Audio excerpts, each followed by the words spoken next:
ვლადიმერ პუტინი იმუქრება, რომ მოსკოვი უკრაინის დარტყმებს გაორმაგებული ძალებით უპასუხებს და მათი მასშტაბი გაიზრდება. ამის შესახებ რუსეთის პრეზიდენტმა ეგრეთ წოდებული სახალხო ფრონტის გამოფენაზე განაცხადა, სადაც მას უყვებოდნენ, რომ მოწინააღმდეგე რუსეთის ენერგეტიკულ ინფრასტრუქტურაზე უკვე ყოველდღიურ დარტყმებს ახორციელებს.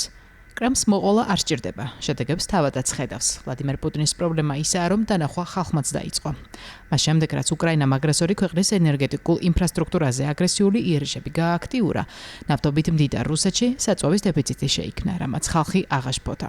მიუხედავად ამისა, პუტინი ამბობს, რომ ეს სისტემა საფუძველშივე გამძლე და ძლიერია.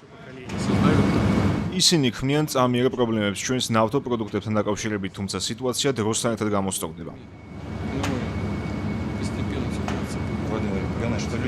ხალხს ესმის, რომ არანაირი საჭიროება არ არსებობს, ეს მათ აუხსნათ. ეს ასევე ეხება ყირიმს, სამუშაო გრძელდება, რათა შეიქმნას მიწოდების იმგვარი სისტემა, რომლის დაზიანებაც მოწინააღმდეგეს ვერ შეეძლება. ჩვენი პასუხები ყოველთვის იქნება სარკისებრი, სადაც არ უნდა ცდილობდნენ რუსეთის ფედერაციას დაარტყან. ამას უპასუხებთ სარკისებრად, თუმცა რამდენჯერმე უფრო ძლიერად. ამას მოწინააღმდეგე იგრძნობს, იმედია უკვე გრძნობს და იგრძნობს მომავალშიც. ამას ექნება მზარდი მასშტაბი. უკვე დღეს კრემლმა შეიტყო, რომ ბაშკირეთში რუსული გიგანტის გაზპრომის ნავთობგადამამუშავებელი ქარხანა იწვის. ეს პირველი შემთხვევა არ არის. დარტყმა იყო მოსკოვის სიახლოვეს მდებარე სოლეჩნოგორსკში, სადაც 91 უკრაინული დრონით იქნა მიტანილი იერიში.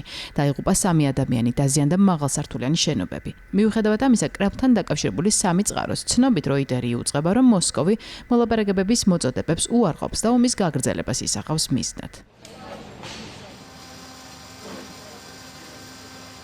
რუსეთმა უკრაინას 134 შორი მოქმედების დრონითა და მართვადი რაკეტებით დაარტყა. 123 მათგანის მოგერიება მოხერხდა, თუმცა დანარჩენების ვერა. რუსეთის შეიარაღებულმა ძალებმა იერიში მიიტანეს სუმსა და ზაპორიჟიაზე. აქ რუსული დრონი საცხოვრებელ სახლს მოხვდა. დაიღუპა 2 ადამიანი, 11 დაშავდა. 70 ადამიანი ჰოსპიტალიზებულია. ბოლო იერიშებმა უკრაინის სამხრეთით მდებარე ამ ქალაქში 11 საცხოვრებელი სახლი დააზიანა. შენობას მეორე მხრიდან დაარტყეს, რაც სადარბაზოს მოხვდა. დაზიანდა კიბერის გამო ადამიანები ქვემოთ ჩამოსვლას ვერ ახერხებდნენ. რამდენიმე მესამე სართულიდანაც კი გადმოხდა. აიყვანეს და საავადმყოფოში წაიყვანეს. მოსკოვის სამიზნეებს შორის იყო კიევი და ოდესა, რასაც მასიური ხანძრები მოჰყვა. თუმცა დაშავებულების შესახებ ინფორმაცია არ არის.